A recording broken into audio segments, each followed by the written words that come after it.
Flickr, Tambako the Jaguar by Edward Lucas. For CEPA Edward Lucas explains why the West should not treat the in-between states as objects on a game board. My introduction to geopolitics came from the game of Risk. In our 1970s Cold War household, this board game, invented in 1957, had a particular sizzle.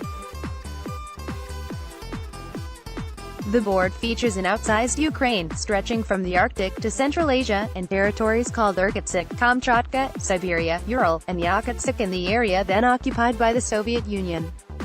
On long rainy afternoons, as my siblings and I hurled the dice at the board, I pondered the odds, not only of a winning throw, but on what then seemed the impossibly distant prospect of the collapse of the evil empire.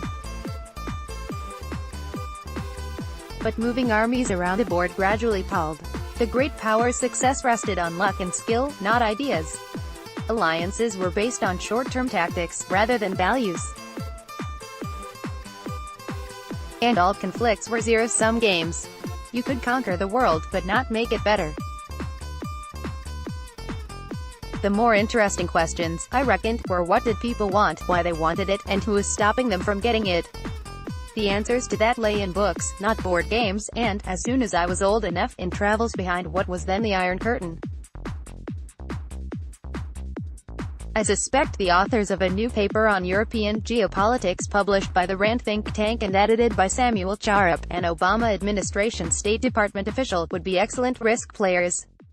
They argue for a new approach to what they call in-between countries, such as Ukraine, which they depict as caught between currently unattainable European and Atlantic aspirations, and the Kremlin's security interests. To be fair, the authors, mostly Americans, Germans, and Russians, accept that the in-between countries are not all in the same category. Belarus and Armenia are more or less loyal Kremlin allies.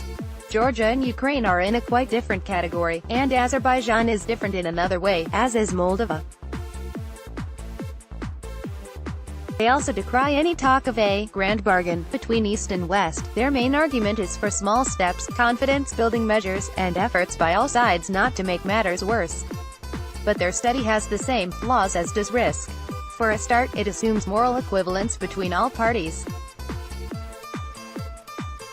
There is no difference between the red team and the blue team. That is fine in a board game. But in real life that assumption puts Russia, the successor and in large part unrepentant defender of the mass-murdering Soviet Union, on the same level the European Union, which is the world's largest and most prosperous democratic entity, and NATO, a uniquely successful military alliance of democracies. Secondly, it largely ignores the wishes of people in the countries directly concerned. Ukrainians died carrying blood-soaked European flags on the streets of Kiev in 2014, because they wanted the same dignity, liberty, security, and justice that their fellow Europeans enjoy. Too bad.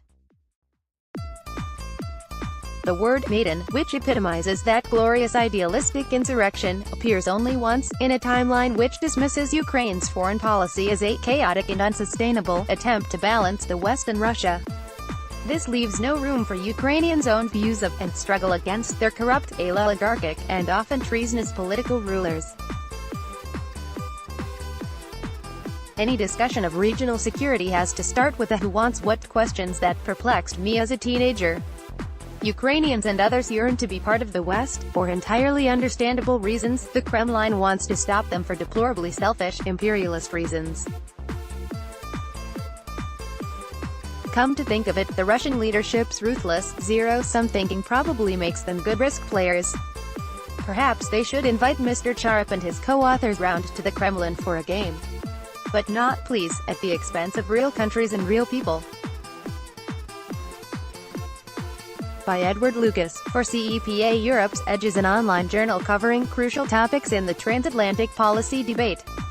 All opinions are those of the author and do not necessarily represent the position or views of the institutions they represent or the Center for European Policy Analysis.